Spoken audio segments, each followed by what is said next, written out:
Hello, friends. I traveled last week with my octogenarian parents. I promised I wouldn't call them elderly.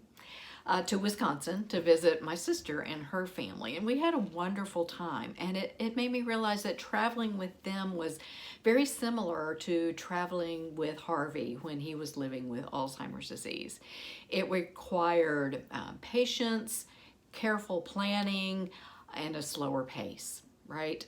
Um, now my parents are getting on, but they're actually very healthy, or they have been until recently. My mom just has a number of orthopedic issues with her back and her hip and her feet, which just slow her down and require extra rest periods.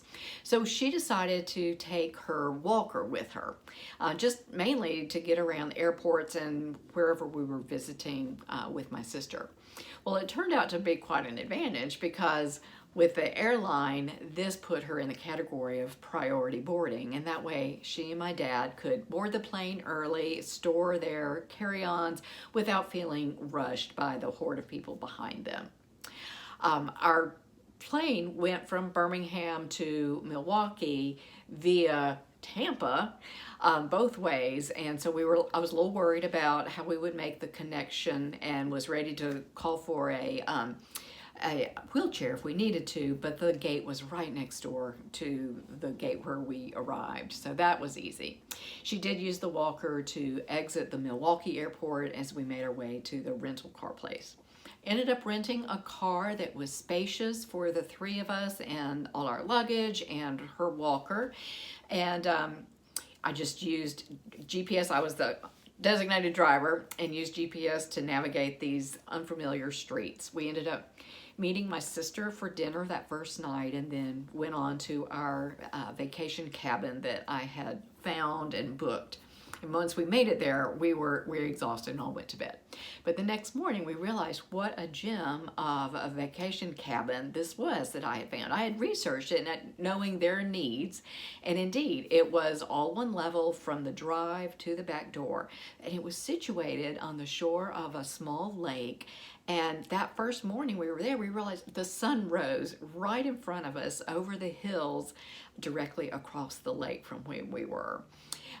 It was 3 bedrooms, 1 shared bath, and the kitchen and the dining area and the kitchen were all just the right size. We felt like Goldilocks. Everything was just right.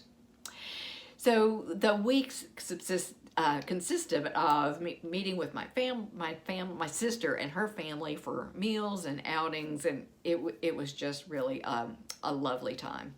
The only harrowing moment was when my father unexpectedly ran out of some needed medical supplies. So these are medical supplies that you can't get at a pharmacy, and we really didn't know where we could get them in Milwaukee.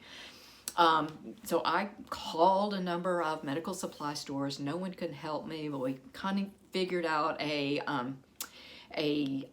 pharmacy, a specialty pharmacy I was able to track down. And all that required a lot of patience on my part, where I would normally have been pretty vocal if I were by myself, just trying to figure this out. But with them there, they did not need to have their anxiety upped because I was frustrated. So I just kind of clamped it down a little bit more than I normally would. Luckily, everything worked out and everything was fine, as it usually is.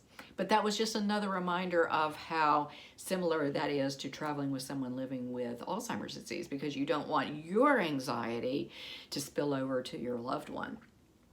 So the whole trip, I realized I just was dialing back my speed and my decision making about 5 notches, and it really made for a much more enjoyable time. We could all just relax and enjoy each other's company, and then planning ahead as you would do with someone with Alzheimer's disease to make sure the space is compatible. My parents are both a bit hard of hearing, and I also know that it's best to talk to them face to face and not just call to them from another room as one would do with someone who was experiencing Alzheimer's disease. So when you are traveling with your loved one who has Alzheimer's disease, I recommend that you, again, dial back your expectations, back your speed, and just relax. And maybe, like me, you'll enjoy the new perspective that that particular pace can give. Thank you. Be well and keep your balance.